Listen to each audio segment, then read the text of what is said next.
Can you hear me?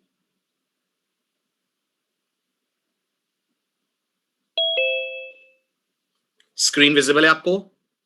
Voice clear आ रही है?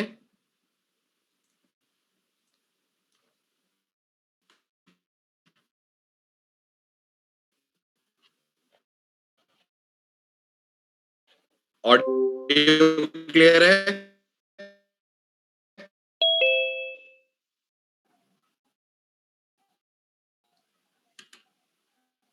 Very good.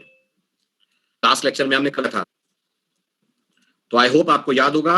As usual हम ये प्रिज्यूम करके चल रहे हैं, हमने अपने मशीन में टर्बो CIDE इंस्टॉल कर लिया है, जैसा मैं आपको रोज रिकॉल करवा रहा हूं। It's product of Borland. Fine. Then इसके बाद हम ये भी मानकर चल रहे हैं, इसके अंदर हमें फाइल, एडिट, इनके साथ साथ दो इंपॉर्टेंट मेन्यूज और मिलते हैं। एक का नाम होता है कंपाइल और एक होता है रन। और इस IDE के अंदर हमारा सी प्रोग्राम लिखा है। पिछले 2 दिनों में हमने हेडर फाइल समझ लिया, भी समझा stdio.h और conio.h हम हमारे प्रोग्राम में क्यों यूज करते हैं। अब आज हमारा नेक्स्ट पॉइंट को लेकर हो, जो है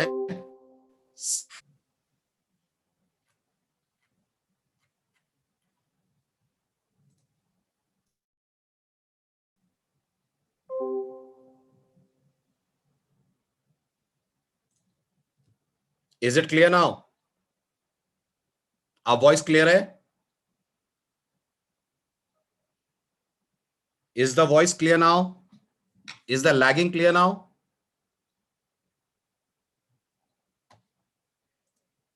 वेरी गुड। तो अब ये मान लीजिए, ये मैंने printf में अपना टेक्स्ट प्रिंट करा हुआ है, which in our case is the word hello user. ये हमारा फर्स्ट कोड है जिसे हम लोग कर रहे थे ट्रेस। अब इस कोड में हमने अभी तक 2 चीजें पढ़ ली हैं, stdio और conio क्यों लिखते हैं, और दोनों हेडर फाइल्स का पर्पस क्या होता है। अब आज के लेक्चर में हमारा फोकस रहेगा इस पर्टिकुलर सिंबल को लेकर, जो आपको दिख रहा है in the form of hash. ठीक है, अगर आपने लेक्चर्स मिस नहीं कर रहे हैं तो मैंने आपसे कहा था, सी प्रोग्रामिंग में अधिकतर सिंबल्स का अपना स्पेशल नाम होता है, राइट। तो आज सुनिए, हैश को पर्टिकुलरली सी में क्या बुलाते हैं।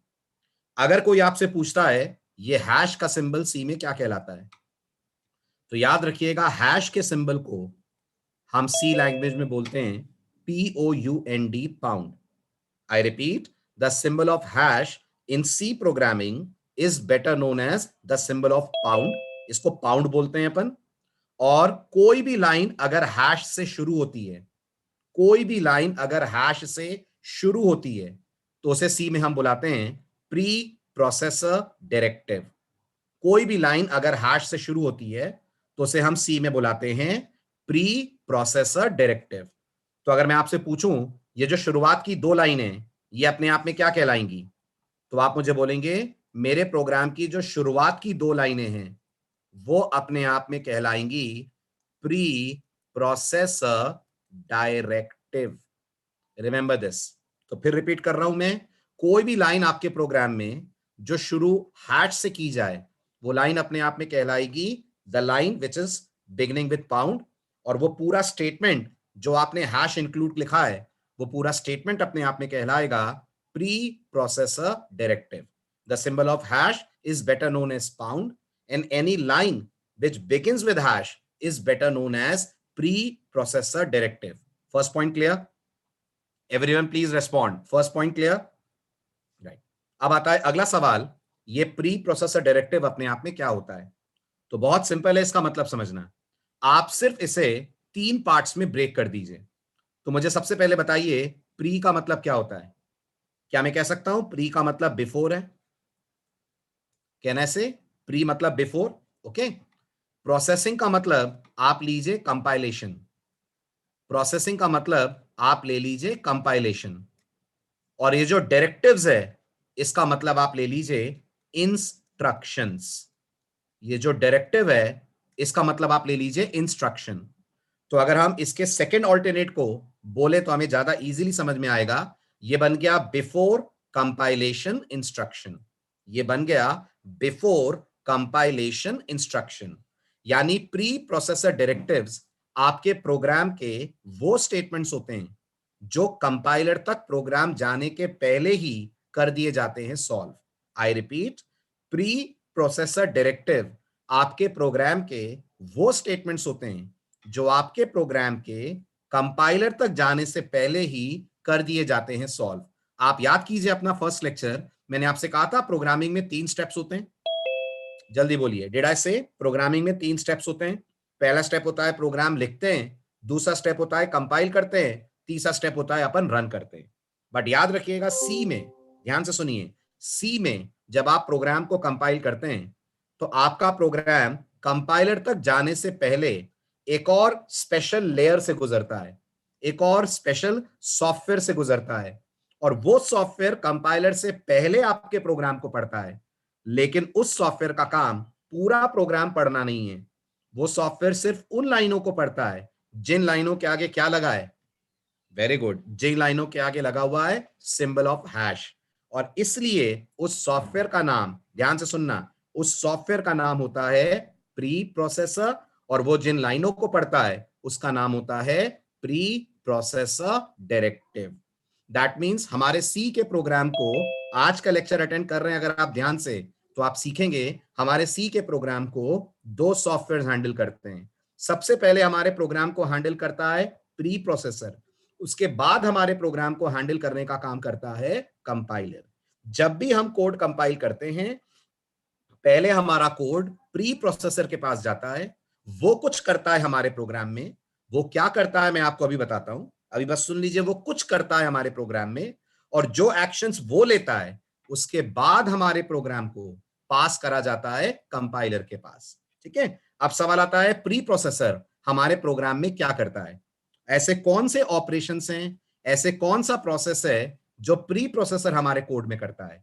तो बहुत सिंपल है समझना कि प्री प्रोसेसर क्या करता है। जैसा मैंने कहा, प्री प्रोसेसर सिर्फ आपके प्रोग्राम की शुरुआत की लाइनों को पढ़ता है जिनके आगे आपने लिखा है हैश इंक्लूड। अब आप सब मुझे बताइए इंक्लूड का मतलब क्या होता है। इंक्लूड शब्द का मतलब इंग्लिश में अगर हम लें तो क्या होता है। क्या मैं कह सकता हूं इंक्लूड का मतलब होता है अटैच करना? क्या मैं कह सकता हूं इंक्लूड का मतलब होता है जोड़ना, अटैच करना, कंबाइन करना? कैन आई से दिस? Very good. तो अगर आप इस लाइन को हिंदी में कन्वर्ट करें, हैश इंक्लूड stdio.h, इस लाइन को अगर आप हिंदी में कन्वर्ट करें तो इसका मतलब निकला आप प्री प्रोसेसर को बोल रहे हैं मेरे प्रोग्राम में stdio.h को शामिल करो, इंक्लूड करो, अटैच करो। दोबारा सुनिए, हैश इंक्लूड stdio.h का मतलब है आप प्री प्रोसेसर को बोल रहे हैं मेरे प्रोग्राम के अंदर stdio.h को इंक्लूड करो, ऐड करो, शामिल करो। अब आपने अगर लेक्चर्स मिस नहीं करें तो मुझे फटाफट बताइए stdio.h किसका नाम है? एवरीवन प्लीज रेस्पॉन्ड, stdio.h किसका नाम है? अगर लेक्चर्स मिस नहीं हुए हैं आपके तो आप बताएं। वेरी गुड, stdio.h एक हेडर फाइल का नाम है। परफेक्ट। हेडर फाइल के अंदर क्या होता है? जल्दी जवाब दें, हेडर फाइल के अंदर क्या होता है? फंक्शंस होते हैं। मतलब आप मानते हैं हेडर फाइल में अच्छी खासी कोडिंग होती होगी? आप मानते हैं हेडर फाइल्स में अच्छी खासी कोडिंग होती होगी? वो पूरी की पूरी कोडिंग, वो पूरी की पूरी coding pre processor header file से पिक करता है, हेडर फाइल से कॉपी करता है, और आपके प्रोग्राम में लाकर पेस्ट कर देता है, और आपके प्रोग्राम में लाकर पेस्ट कर देता है। और पेस्ट करने से पहले आपके हैश इंक्लूड वाले स्टेटमेंट को डिलीट कर देता है, गायब कर देता है। पूरी कहानी दोबारा मेरे साथ सुनिएगा। जब आप लिखते हैं हैश इंक्लूड stdio.h तो आप प्री प्रोसेसर को बोल रहे हैं मेरे प्रोग्राम में stdio.h हेडर फाइल को शामिल करो। अब प्री प्रोसेसर आपके कंप्यूटर से stdio.h को पिक करता है। पहले तो बताइए क्या हमारे कंप्यूटर में stdio.h है? क्या हमारे लैपटॉप में stdio.h है? बिल्कुल है, आप भूल रहे हैं। बिल्कुल है, आप भूल रहे हैं लास्ट लेक्चर। मैंने आपसे कहा था जब आप अपने कंप्यूटर में आईडीई इंस्टॉल करते हैं तो हर आईडी अपने साथ हेडर फाइल्स लाता है कि नहीं? कहा था मैंने, हर आईडीई अपने साथ हेडर फाइल्स लेकर आता है। उन हेडर फाइल्स के अंदर होते हैं बने बनाए प्रोग्राम्स जिन्हें हम लोग बोलते हैं फंक्शंस। तो ये हमारी गलतफहमी है अगर हमें लग रहा है stdio.h हमारे कंप्यूटर में कहां है। हमारे कंप्यूटर में तब तक नहीं थी ये जब तक हमने आईडी नहीं डाला। लेकिन अगर हमने आईडी इंस्टॉल करा अपने कंप्यूटर में, ऑब्वियस सी बात है प्रोग्रामिंग के लिए हम आईडी तो इंस्टॉल करेंगे ना। तो जैसे ही आप आईडी इंस्टॉल करेंगे आपको ये हेडर फाइल सप्लाई हो जाएगी, आपके कंप्यूटर में हेडर फाइल आ जाएगी। अब प्री प्रोसेसर आपके कंप्यूटर से इस हेडर फाइल को उठाएगा, इसके अंदर के सारे फंक्शंस कॉपी करेगा और जहां आपने अपने प्रोग्राम में लिखा है #include stdio.h, इस लाइन को डिलीट करके, इस लाइन को रिमूव करके इसकी जगह stdio की पूरी कोडिंग पेस्ट कर देगा। यानी अगर मैं आपको डायग्रामेटिकली समझाऊं, देखिए आपको ज्यादा बेटर समझ में आएगा कि हमारा प्रोग्राम कैसे कैसे कंपाइलर तक पहुंचता है। नोटिस करिए, आपने प्रोग्राम लिखा अपनी तरफ से कुछ ऐसा, #include, notice very carefully, stdio.h, #include followed by conio.h। फिर इसके नीचे आपका कोड था void main, जो अभी तक हमने नहीं समझा है क्या करता है। फिर इसके नीचे आपने लिखा था clr scr, फिर इसके नीचे आपने लिख रहा था hello user, देन आपने अपना ब्रेस बंद करा हुआ था। ये आपका कोड है, ठीक है। अगर आप भूले ना हो तो मुझे बताइए इसका नाम क्या है, इस कोड का जल्दी जल्दी बोलिए। इस कोड का कुछ नाम दिया था मैंने आपको पढ़ाते वक्त, बेसिक्स। इसको हम बोलते हैं सोर्स कोड, यही बोलते हैं ना इसको। तो ये आपका सी का सोर्स कोड है। अब सुनिए अंदर क्या होता है। अंदर ये होता है कि जब आप इसे कंपाइल करेंगे तो ये सोर्स कोड किसके पास जाएगा? ये सोर्स कोड सबसे पहले एक सॉफ्टवेयर के पास जाएगा। क्या नाम है उस सॉफ्टवेयर का जो सबसे पहले हमारे सोर्स कोड को पढ़ेगा? मैंने आज ही आपसे वो नाम शेयर करा। सॉफ्टवेयर का नाम है प्री प्रोसेसर। तो ये एक सॉफ्टवेयर होता है, यस ये एक सॉफ्टवेयर होता है। कहां होता है? सी लैंग्वेज के आईडी में, कंपाइलर में बिल्ट इन होता है। जैसे आप अपने कंप्यूटर में टीसी डालेंगे ये सॉफ्टवेयर आपके कंप्यूटर में आ जाएगा। क्या करता है ये सॉफ्टवेयर हमारे प्रोग्राम को जब पढ़ता है? तो जब ये आपके प्रोग्राम को पढ़ता है तो याद रखिएगा इसे पूरा प्रोग्राम समझ में नहीं आता है। इसको पूरा प्रोग्राम समझ में बिल्कुल नहीं आता है। तो फिर इसको क्या समझ में आता है? इसको बस शुरुआत की वो लाइनें समझ में आती हैं जिनके आगे क्या लगा है, जिनके आगे क्या लगा है, जिनके आगे लगा हुआ है सिंबल ऑफ हैश। मेरे प्रोग्राम में कितनी लाइनें हैं जिनके आगे हैश लगा है? मेरे प्रोग्राम में 2 लाइनें हैं। तो अब प्री प्रोसेसर क्या करेगा?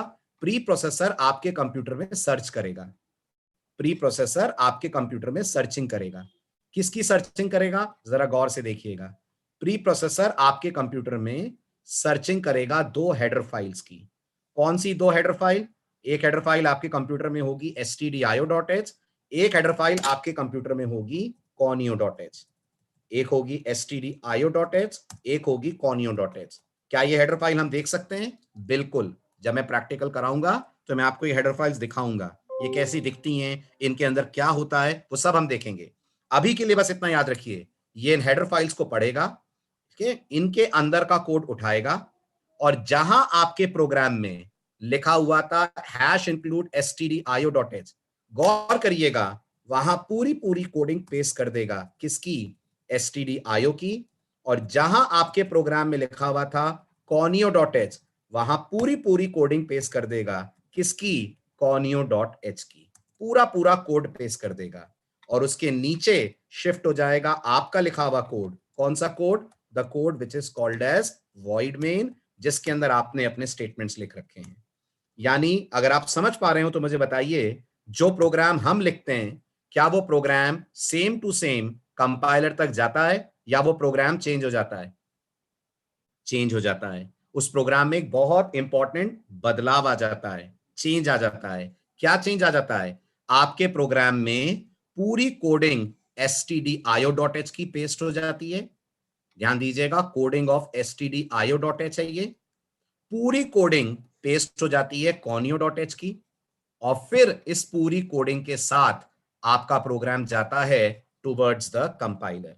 बिल्कुल सही तृप्तांश, हेडर फाइल का कंप्लीट कोड हमारे प्रोग्राम के अंदर हो जाता है पेस्ट। और इसलिए जो आपने प्रोग्राम लिखा था उसे सोर्स कोड बुलाते हैं, हाँ या ना? जो आपने प्रोग्राम लिखा था उसे सोर्स कोड बुलाते हैं, लेकिन अब जो कंपाइलर तक पहुंचा उसे सोर्स कोड नहीं बुलाते हैं, उसे सी में हम बोलते हैं एक्सपैंडेड सोर्स कोड। उसे सी में नाम मिला हुआ है एक्सपैंडेड सोर्स कोड। क्या आप जस्टिफाई कर सकते हैं इस नाम को? क्या आप इस नाम को जस्टिफाई कर सकते हैं? बिल्कुल कर सकते हैं। एक्सपैंडेड इसलिए क्यों? नहीं, मशीन कोड नहीं है, ये नहीं है मशीन कोड सारंग। ये ध्यान से सुनो, ये अभी भी सोर्स कोड है। बस फर्क कितना है, आपके प्रोग्राम में हेडर फाइल के नाम थे, हाँ या ना? आपके प्रोग्राम में हेडर फाइल के नाम थे, है ना? लेकिन एक्सपैंडेड सोर्स कोड में ये नाम हट जाते हैं और इनकी जगह क्या आ जाता है? अभी क्या बताया मैंने आपको? हेडर फाइल की कंप्लीट कोडिंग आकर स्टोर हो जाती है। हेडर फाइल की कंप्लीट कोडिंग आकर आपके प्रोग्राम के अंदर स्टोर हो जाती है। आप दिमाग लगाइए, जब हेडर फाइल का पूरा कोड आपके प्रोग्राम में पेस्ट हो जाएगा तो क्या आपके प्रोग्राम की साइज नहीं बढ़ेगी? जल्दी बोलिए, क्या आपके प्रोग्राम की साइज नहीं बढ़ेगी, इंक्रीज नहीं होगी? 100% होगी, 100% होगी।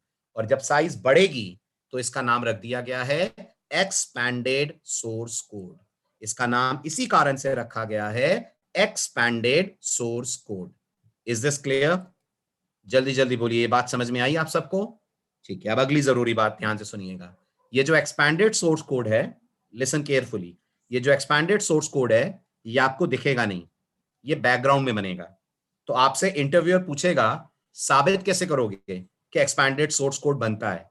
ये बैकग्राउंड में बनता है, ये हमें दिखता नहीं। तो हम कैसे प्रूव करेंगे कि एक्सपैंडेड सोर्स कोड बना?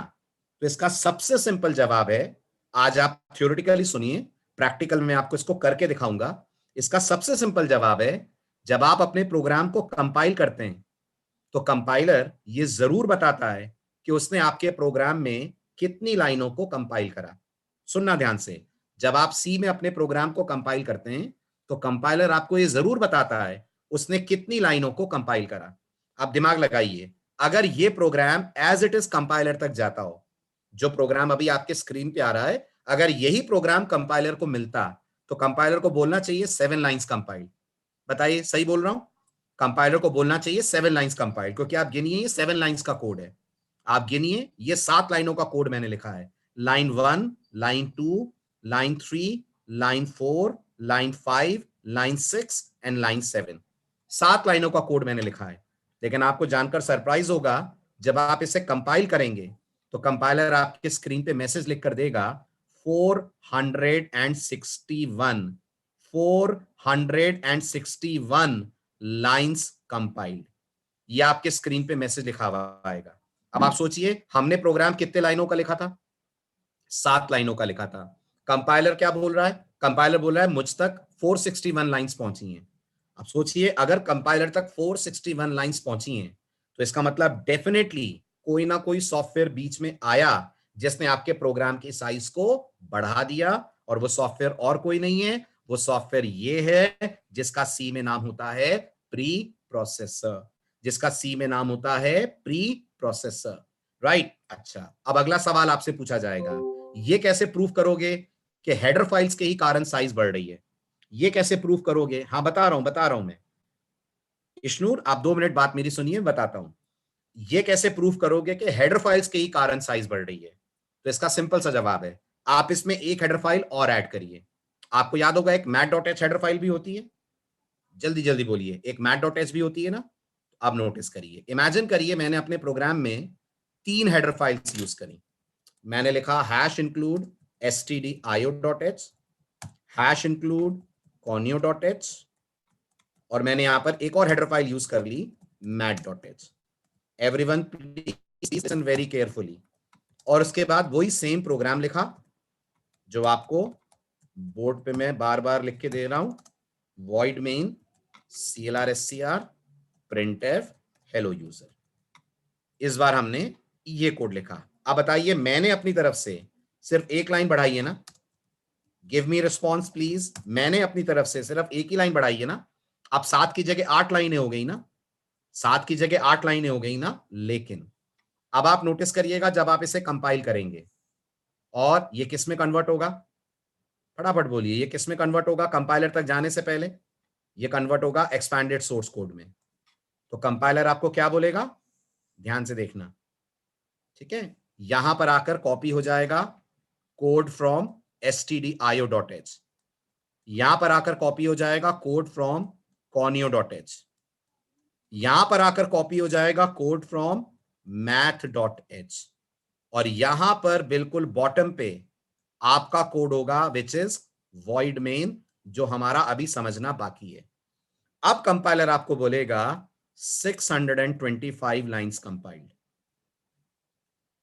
ठीक है। सोचिए, मैंने तो सिर्फ एक हेडर फाइल ही बढ़ाई थी ना, मैंने तो सिर्फ एक हेडर फाइल बढ़ाई थी, जो अभी तक 461 लाइंस थी, वो अब कंपाइलर को नजर आने लगी एज 625 लाइंस। इसका मतलब ये हुआ कि एक हेडर फाइल के कारण रफली आपके प्रोग्राम में 150 200 के आसपास लाइनें बढ़ जाती हैं। बोल सकता हूं, एक हेडर फाइल के कारण आपके प्रोग्राम में रफली 150 से 200 के आसपास लाइनें बढ़ जाती हैं। आप ये मत सोचिएगा सर आपको एग्जैक्ट साइज कैसे पता, मैं प्रोग्रामिंग करता रहता हूं, क्लासेस लेता रहता हूं, इसलिए मुझे पता है। इसका कोई फॉर्मूला नहीं है कि आप एग्जैक्ट साइज निकाल पाए, बट आप ये देख जरूर सकते हैं कि आप जैसे ही कोई हेडर फाइल लगाएंगे अपने प्रोग्राम में, एकदम से आपके प्रोग्राम की साइज 150-200 लाइनों के आसपास इंक्रीज हो जाएगी। तो कौन जिम्मेदार है आपके प्रोग्राम की साइज बढ़ाने का, जिम्मेदार है हेडर फाइल का कोड, और उस कोड को आपके प्रोग्राम में लाकर पेस्ट कौन करता है, उस कोड को आपके प्रोग्राम में लाकर पेस्ट करता है प्री प्रोसेसर। ये कोड आपके प्री प्रोसेसर के कारण कंप्यूटर में आपके कोड के अंदर पेस्ट होता है, और इसलिए ये कहलाता है अपने आप में एक्सपैंडेड सोर्स कोड। आगे की बात सुनिए, ये एक्सपैंडेड सोर्स कोड अब किसके पास जाता है, ये एक्सपैंडेड सोर्स कोड अब जाता है कंपाइलर के पास। कंपाइलर इसे कंपाइल करता है, fine.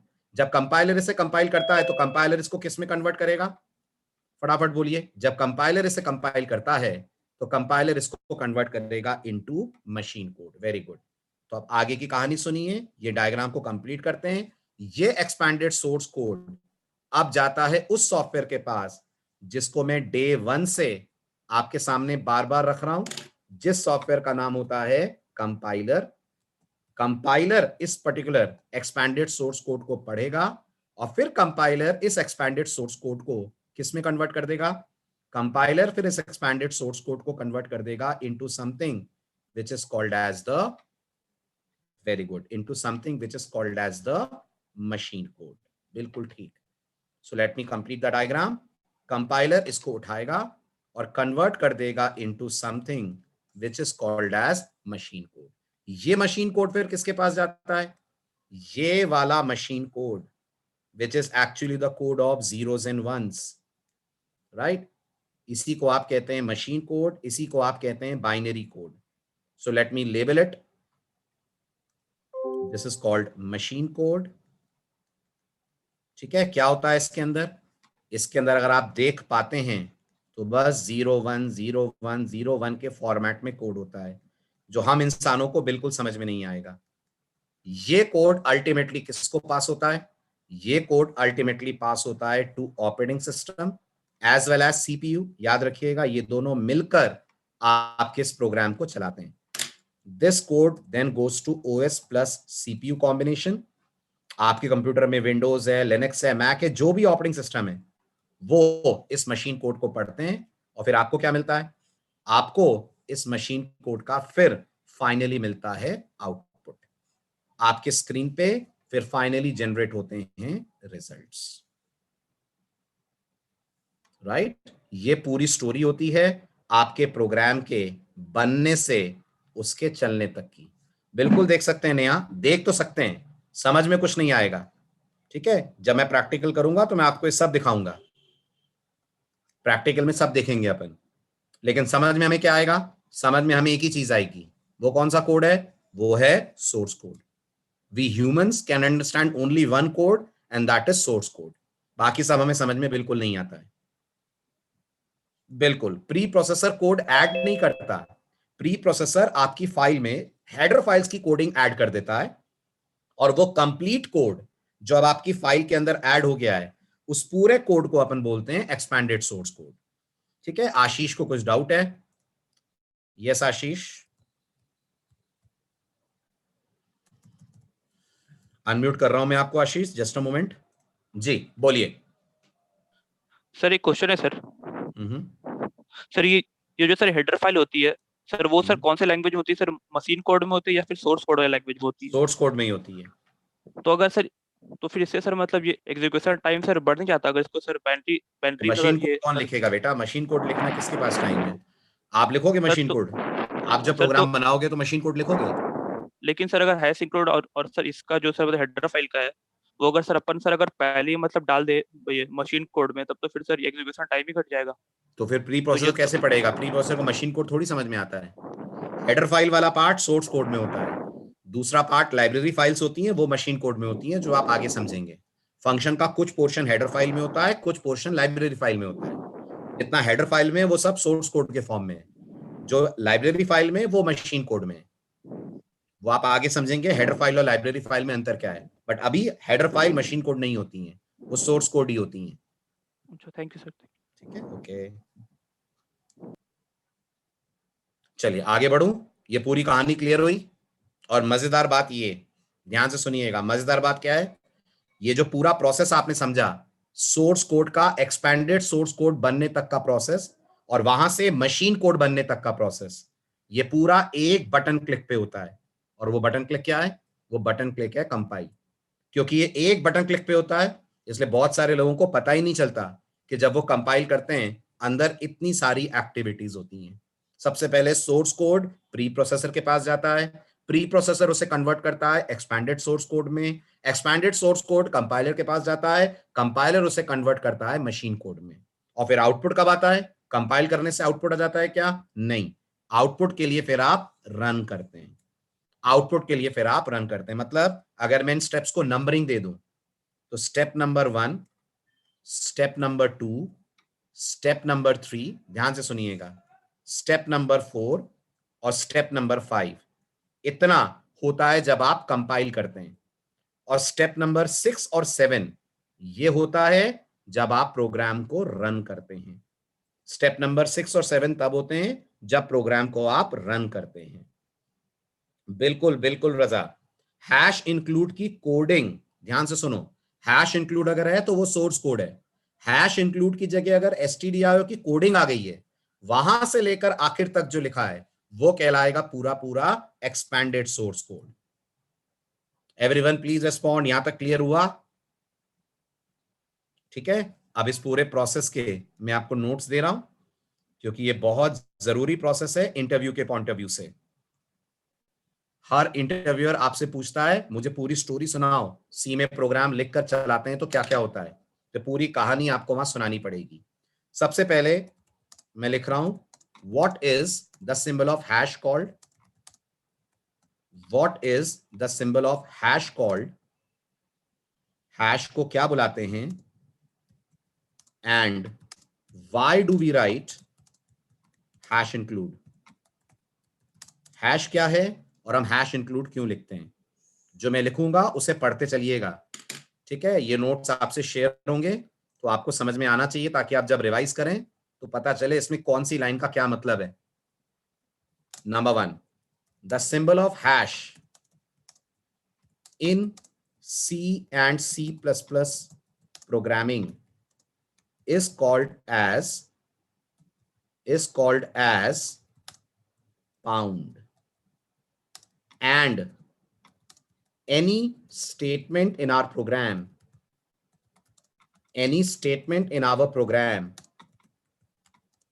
that begins with hash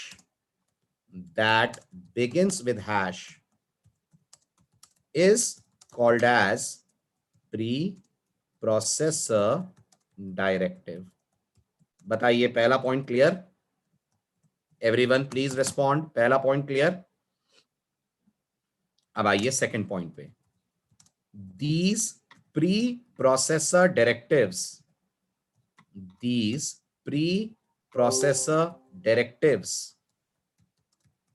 are special instructions meant for, जल्दी बोलिए, meant for क्या? कौन हैंडल करता है इन्हें? Preprocessor. They are not handled by the compiler. So these preprocessor directives are special instructions meant for a special software meant for a special software called preprocessor. This preprocessor reads our program even before the compiler reads it. But preprocessor handles only those lines which begin with pound. सबको नहीं पढ़ता, बस उतनों को ही पढ़ता है जितनों के आगे hash लगा है. ओके, फॉलोइंग आर, मैं आपको लिस्ट दे रहा हूं कौन कौन से ऐसे वर्ड्स हैं जिनके आगे सी में हैश लगता है. हमने तो अभी एक ही पढ़ा है ना, हैश इंक्लूड. यस और नो? हमको तो एक ही पता है ना, हैश इंक्लूड. ऐसे कंप्लीट लिस्ट है. इसमें कौन क्या करता है ये आप आने वाले दिनों में पढ़ेंगे. अभी बस लिस्ट सुन लीजिए क्या है. Following are the preprocessor directives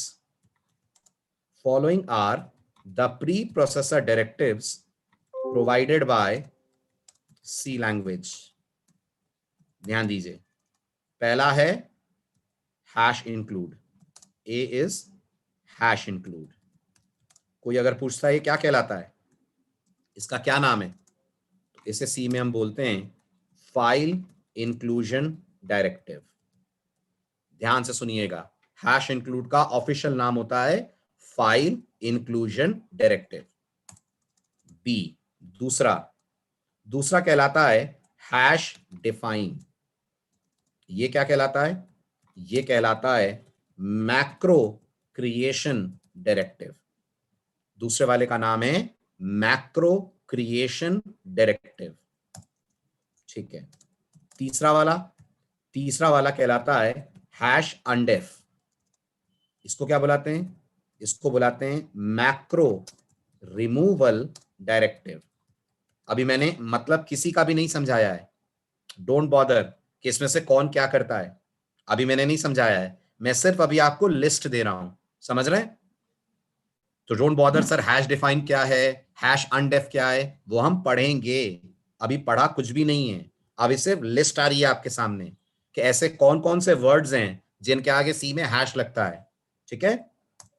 then we have fourth option में ढेर सारे नाम हैं.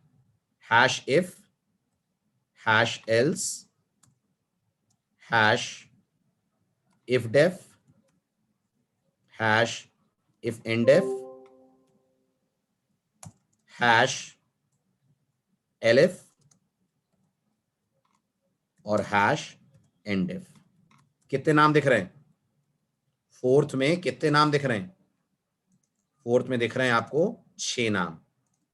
राइट. इन 6 का कलेक्टिव नाम होता है, क्या नाम होता है इनका कलेक्टिव? इनका कलेक्टिव नाम होता है conditional compilation directives. Conditional compilation directives, ये इनका नाम होता है. ठीक है. इनमें से हम अभी किसे पढ़ रहे हैं? इनमें से हम अभी पहले वाले को पढ़ रहे हैं. क्या नाम है उसका? उसका नाम है हैश इंक्लूड, जिसका ऑफिशियल नाम है फाइल इंक्लूजन डायरेक्टिव. क्या इन सबको प्री प्रोसेसर ही हैंडल करेगा? यस, इन सबको प्री प्रोसेसर हैंडल करेगा, क्योंकि इन सब के आगे हैश लगा हुआ है. सबका अलग अलग काम आएगा. यस, सबका अलग अलग काम आएगा. आप आने वाले दिनों में इन्हें पढ़ेंगे, बट अभी हम पढ़ रहे हैं सिर्फ पहले वाले को, जो सबसे पॉपुलर है, जिसका नाम है हैश इंक्लूड डायरेक्टिव. बिल्कुल Ahmed. Preprocessor can only read hash include files. Perfect. Any hash include hash statement is only handled by preprocessor. खाली हैश इंक्लूड ही ना बोले हम, जितनों के आगे हैश लगता है वो सिर्फ प्री प्रोसेसर के लिए बने हैं, किसी और के लिए नहीं. Is this clear? कंपाइलर को बिल्कुल समझ में नहीं आता हैश वाला पार्ट सिर्फ और सिर्फ हैंडल करता है प्री प्रोसेसर. ठीक है. चलिए अब आगे सुनिए. Point number 5. amongst all of them the most popular preprocessor directive कौन है? is the सबसे ज्यादा यूज कौन सा होगा? आप ही नोटिस करिए, आप 3 दिन से लेक्चर अटेंड कर रहे हैं, तीनों दिन किसको यूज होते हुए देखा है आपने? Hash include. सबसे पॉपुलर ये होता है, the most popular is hash include directive. ठीक, क्या करता है ये? It is used by programmers, it is used by programmers to attach what? Attach header file support in their programs. किसी भी प्रोग्राम में हेडर फाइल का सपोर्ट चाहिए तो प्रोग्रामर हैश इंक्लूड डायरेक्टिव को यूज करता है। फाइन। जब भी प्री प्रोसेसर हैश इंक्लूड को देखता है वो कुछ स्टेप्स लेता है। सो whenever the preprocessor finds a hash include statement in our program,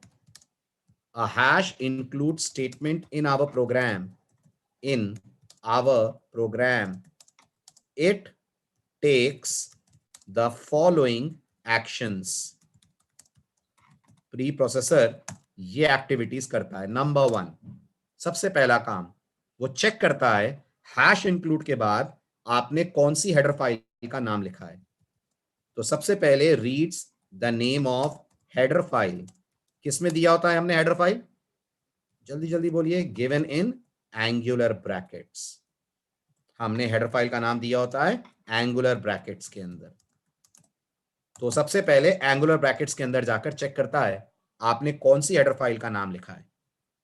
ठीक है, उसके बाद प्री प्रोसेसर कॉपी करता है the complete code, copies the complete code of the mentioned header file, header file. एक से ज्यादा भी हो सकती हैं, एक से ज्यादा हैश इंक्लूड भी हो सकते हैं। हमने 3 हैश इंक्लूड लगाए थे तो वो ये प्रोसेस 3 बार रिपीट करेगा। ठीक है, so it copies the complete code of the mentioned header files and pastes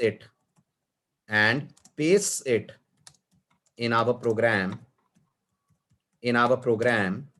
removing, गौर करिएगा, removing the hash include statement। हमारे प्रोग्राम में जो हैश इंक्लूड स्टेटमेंट होता है उसे हटाकर उसकी जगह हेडर फाइल का पूरा कोड पेस्ट कर देता है। समझ आया? हैश इंक्लूड स्टेटमेंट को हटाकर हेडर फाइल का पूरा कोड पेस्ट कर देता है। इस कारण से प्रोग्राम की साइज बढ़ जाती है। Very good. Due to this the size of our code increases and a separate copy of our code is created। क्या कहलाती है copy? This copy is called expanded source code। This copy is called expanded source code। ये copy अपने आप में कहलाएगी expanded source code। Is this clear? समझ आया? Very good. फिर ये expanded source code किसके पास जाता है? स्टेप नंबर 7, फिर ये जाता है कंपाइलर के पास। This expanded source code then goes to the compiler। ठीक, कंपाइलर क्या करता है? रन कर देता है ना, कंपाइलर इसे रन नहीं करता। The compiler further converts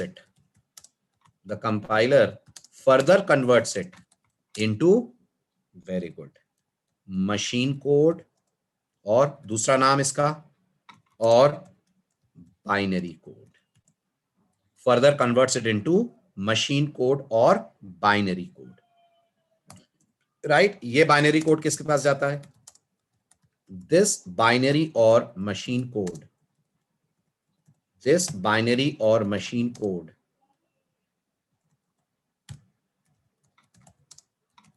is then read or executed by the OS plus CPU और हमें क्या मिलता है, और हमें हमारे प्रोग्राम के रिजल्ट्स जिन्हें हम बोलते हैं आउटपुट मिल जाता है। This is the entire story of preprocessor as well as compiler. बताइए समझ आया, स्टोरी क्लियर? चलिए अब स्टोरी पे एक छोटी सी क्विज रखें। मैं फटाफट आपसे क्वेश्चन पूछूंगा, आप फटाफट मुझे जवाब दीजिएगा, रैपिड फायर राउंड। इस पूरी थ्योरी की समरी इस रैपिड फायर में कंक्लूड हो जाएगी। आदिल मैं बताऊंगा आपको एंगुलर ब्रैकेट सी क्यों आते हैं, मैं आपको आगे बताऊंगा, अभी छोड़ दीजिए, अभी बस इतना सुन लीजिए। आप पूछ रहे हैं तो मैं बता दूं, हेडर फाइल के नाम दो तरह से लिखे जाते हैं। आदिल का क्वेश्चन है एंगुलर ब्रैकेट से क्यों आते हैं, तो मैं एक चीज आप लोगों को क्लैरिफाई कर दूं। Remember there are two ways to write the names of header file, the names of header files. What are these two ways? पहला है हम लिखते हैं हैश इंक्लूड एंगुलर ब्रैकेट में हेडर फाइल का नाम, और दूसरा आप बहुत जगहों पर देखेंगे लिखा जाएगा हैश इंक्लूड और डबल कोट्स में हेडर फाइल का नाम। दो तरह से आपको प्रोग्रामर्स हेडर फाइल लिखते हुए मिलेंगे, ठीक है। अभी के लिए बस इतना सुन लीजिए, जो पहला वाला तरीका आप देख रहे हैं हम अभी इसे फॉलो करेंगे। ये किसके लिए यूज होता है? ये यूज होता है प्री डिफाइंड हेडर फाइल्स के लिए। प्री डिफाइंड हेडर फाइल का मतलब क्या हुआ? जो लैंग्वेज ने आपको बनाकर दी है, जो सी ने आपको बनाकर दी है, राइट। और आगे चलकर जब आप सी में एडवांस कॉन्सेप्ट पढ़ेंगे तब आप खुद की हेडर फाइल्स बनाना सीखेंगे। जब आप प्रोजेक्ट करेंगे तब मैं आपको आपकी खुद की हेडर फाइल्स बनाना सिखाऊंगा, राइट। हम क्या हैं? सी के, हम सी के प्रोग्रामर हैं, तो आप डबल कोट्स में इंक्लूड करेंगे प्रोग्रामर डिफाइंड हेडर फाइल। तो आज एक और बात नहीं पता चली आपको, मतलब हम भी हेडर फाइल्स बना सकते हैं। यस, हम भी हेडर फाइल्स बना सकते हैं, हम भी अपना खुद का कोड हेडर फाइल में डाल सकते हैं। और जब हम हेडर फाइल्स बनाएंगे तो they are called as programmer defined header file. उनके लिए एंगुलर ब्रैकेट नहीं लगता, नहीं, उनके लिए डबल कोट्स लगते हैं। क्यों ऐसा? उसका रीजन मैं बताऊंगा आपको आगे। हमारी हेडर फाइल के लिए एंगुलर ब्रैकेट क्यों नहीं लगता, अभी बस कीप इन माइंड दो सिंटैक्सेस हेडर फाइल के आपको मिलेंगे, एंगुलर ब्रैकेट और डबल कोट। अभी एंगुलर ब्रैकेट क्योंकि हम इसे pre defined header files use कर रहे हैं। प्री डिफाइंड हेडर फाइल किसने बनाई? प्री डिफाइंड हेडर फाइल उस कंपनी ने बनाई जिसका आप कंपाइलर यूज कर रहे हैं। हम किसका कंपाइलर यूज कर रहे हैं जरा बताइए, जल्दी बताइए, हम किसका कंपाइलर यूज कर रहे हैं? बोरलैंड का। तो किसने बनाई ये हेडर फाइल्स? ये हेडर फाइल हमारे लिए बोरलैंड ने बनाई है, राइट। तो हम किसी और कंपनी का कंपाइलर यूज करेंगे तो हेडर फाइल उसकी होंगी। यस, अगर हम किसी और कंपनी का कंपाइलर यूज करेंगे तो हेडर फाइल वो कंपनी हमें बनाकर देगी। जैसे मैक के अंदर एक्स कोड नाम का आईडी होता है, मैक के अंदर एक्स कोड नाम का आईडी होता है, तो उसकी हेडर फाइल्स किसने बनाई? एप्पल ने बनाई है, क्योंकि वो आपको एप्पल ने बनाकर दिया है। बिल्कुल सही, राइट। तो आप जिस कंपनी का आईडी और कंपाइलर यूज कर रहे हैं वो आपको हेडर फाइल्स बनाकर देती है। यस यस यस, बिल्कुल तृप्तांश, आप अगर हेडर फाइल बनाते हो तो आप उसे इंटरनेट पे पब्लिश करोगे, तभी तो लोग यूज कर पाएंगे ना, वरना कैसे करेंगे? आप अगर कोई हेडर फाइल बनाओगे तो आपके कंप्यूटर में रहेगी, पूरी दुनिया को वो हेडर फाइल कैसे मिलेगी? उसके लिए हम अपलोड करते हैं हेडर फाइल्स को, ग्लोबली अपलोड करते हैं, लोग इसे डाउनलोड करते हैं। कहां अपलोड करते हैं जानते हैं? जानते हैं कहां अपलोड करते हैं? अब बात निकली है तो वो भी सुन लीजिए। आप इसे अपलोड करते हैं या तो गिट पे, और या आप इसे अपलोड करते हैं सीडीएन पे। सीडीएन का फुल फॉर्म क्या होता है? सीडीएन का फुल फॉर्म होता है कंटेंट डिलीवरी नेटवर्क। क्या होता है content delivery network? Content delivery network एक सर्वर होता है, एक सर्वर होता है। किसने बनाया ये सर्वर? ये सर्वर गूगल ने बनाया है, ये सर्वर माइक्रोसॉफ्ट ने भी बनाया है। इनके सर्वर पे आप अपनी हेडर फाइल्स डाल सकते हैं और पूरी दुनिया उन हेडर फाइल्स को यूज कर सकती है। तो मतलब अगर अमेरिका में कोई बैठकर सी में प्रोग्रामिंग कर रहा है और मैं उसे अपनी हेडर फाइल देना चाहता हूं तो दे सकता हूं, बिल्कुल, मैं इस कंटेंट डिलीवरी नेटवर्क के थ्रू उसको हेडर फाइल दे सकता हूं, प्रोवाइडेड वो बंदा मुझ पे ट्रस्ट करे, प्रोवाइडेड मेरा कोड वायरस फ्री हो, प्रोवाइडेड वो मेरे कोड को यूज करने में इंटरेस्टेड हो। आया समझ? बात क्लियर हुई? ऐसे आप अपनी हेडर फाइल दुनिया में डिस्ट्रीब्यूट कर सकते हैं, ठीक है, चलिए, पर अभी तो बहुत बहुत जल्दी है ना, अभी तो हेलो ही प्रिंट करा रहे हैं, हेलो थोड़ी डिस्ट्रीब्यूट करेंगे किसी को, कुछ ढंग का काम कर लें तब तो डिस्ट्रीब्यूट करेंगे, ठीक है, बट कर सकते हैं, राइट। चलूं आगे। हाँ, तो मैं कुछ रैपिड फायर की बात कर रहा था आपसे, तो अब मैं फटाफट इस पूरे प्रोसेस को क्वेश्चन आंसर में कन्वर्ट करूंगा, आप फटाफट मुझे उसका जवाब देंगे, ठीक है। My first question, the code which we write is called as, everyone please answer, the code which we write is called as, very good, the code, let me open the diagram, the code which we write is called as the source code, very good, our source code goes to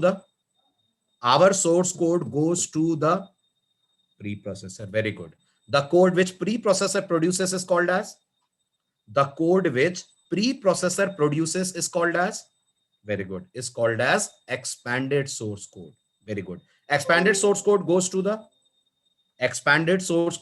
the compiler, good, the compiler produces machine code, fine, ठीक है। अब मैं एक statement बोलता हूं, आप हाँ ना में जवाब देना, ठीक है। अभी आपने रैपिड फायर करा, अब ट्रू फॉल्स करना, जो आपने अभी कहानी सुनी उसके बेस पर एक स्टेटमेंट में बोलूंगा, आप बताना ट्रू और फॉल्स, ठीक। C language compiler